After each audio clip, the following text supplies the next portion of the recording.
I'm not the hugest fan of The Matrix, but I enjoyed it when it first came out, and I didn't enjoy the sequels as much. Kind of on par with the rest of society for once. But with the announcement of the next Matrix coming up, the initial trailer and all that, and I'm not super excited for it. But one of the things that actually struck me about the Matrix was really, it wasn't just that it was a cool sci-fi action movie, with philosophical underpinnings, which was, cool enough. But one of the things that really stuck out to me was this idea of looking beyond what is apparent and being able to see the code. And I think that's something that's even more salient now because we live in such an online world where we didn't in '99, was it? Um, and that really makes a lot of difference on the way that you see things. Now you have to be careful not to be overly reductionist about things and whatnot, but one of the things that was interesting, right? You see that whole scene with Cypher where he's like, oh, I don't see the code anymore. All I see is brunette, redhead, whatever, blah blah blah, right? And then at the end of the movie, you actually get to see like a first person POV through Neo's eyes of seeing the corridor and the agents and everything just in lines of code, even though they're describing their physical forms. It was a cool representation, right? And then they took that even further later on. Um, that's the way that we honestly need to be looking at training. And that's martial arts, but that's also fitness training as well. And it's this idea that it is important not to just be familiar with the user interface, but if we really want to take it to that next level, we have to be able to see what's under the hood. It's just as important as not just being able to drive a car, but to be able to perform maintenance and repair on your car, and or knowing somebody that can, right? And that's kind of the job of a teacher, right? Is being a mechanic or even an engineer. And we can use these analogies all we want, but really what it comes down to is that you end up missing a lot if you can't take a peek under the hood, if you can't see beyond just the user interface. It is very, very, very important to see that underlying code. And that's one of the reasons, it's one of the major reasons that I don't particularly think about style. Now, yes, of course, I do, teach styles of martial arts because these are kind of the things that I have been given and teach from, and it is useful to be able to tell somebody we are using this operating system, and that's what it is. But like many programs, like many apps out there, they're built on common architecture, and it is very, very important to be able to see that underlying architecture. And as you get more interested in it, you may become interested in making modifications.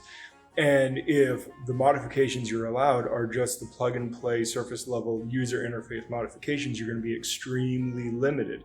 Whereas if you can see the code, you can actually go in and change the actual functionality to adapt to what you need it to.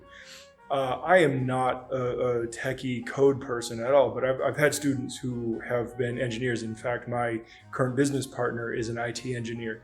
And the way that these guys talk about like coding languages and whatnot is like every generation, because there's too many coding languages, but it's like every generation figures out, well, I need to be able to do something, and this coding language doesn't allow for that, so I'm going to write a new code, right? Or a new language. And really all that they're doing is creating ways for us to be able, as end users, to interface with something in a way that actually is functional and meets the needs of what we need it for.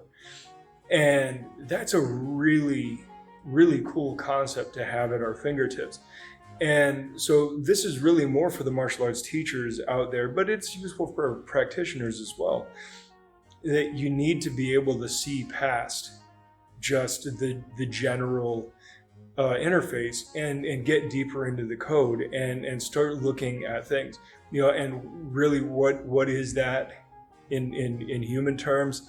That is anatomy and physiology, that is the available sports science, that is psychology, that is criminology, that is the history and practice of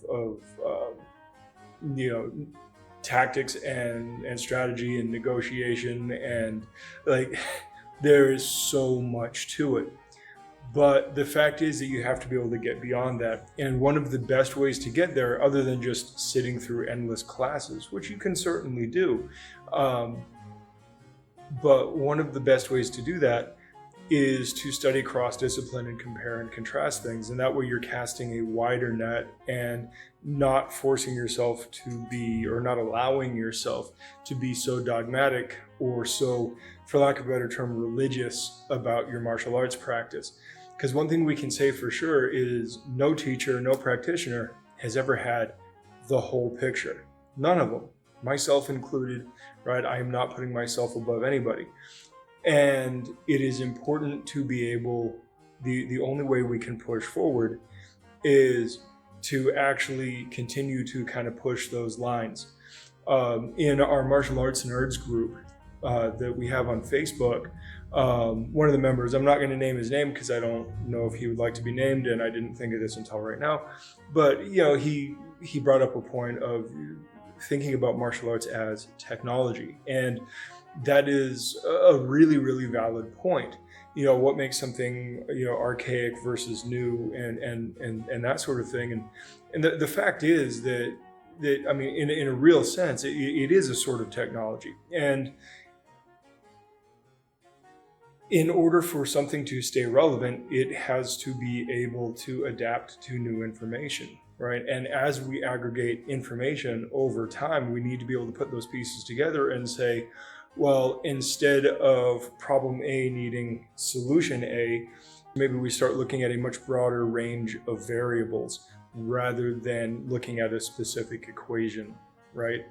And I think that's an important way to think about things. We have to get past the user interface. We have to get past the name of the style is this, therefore it equals that.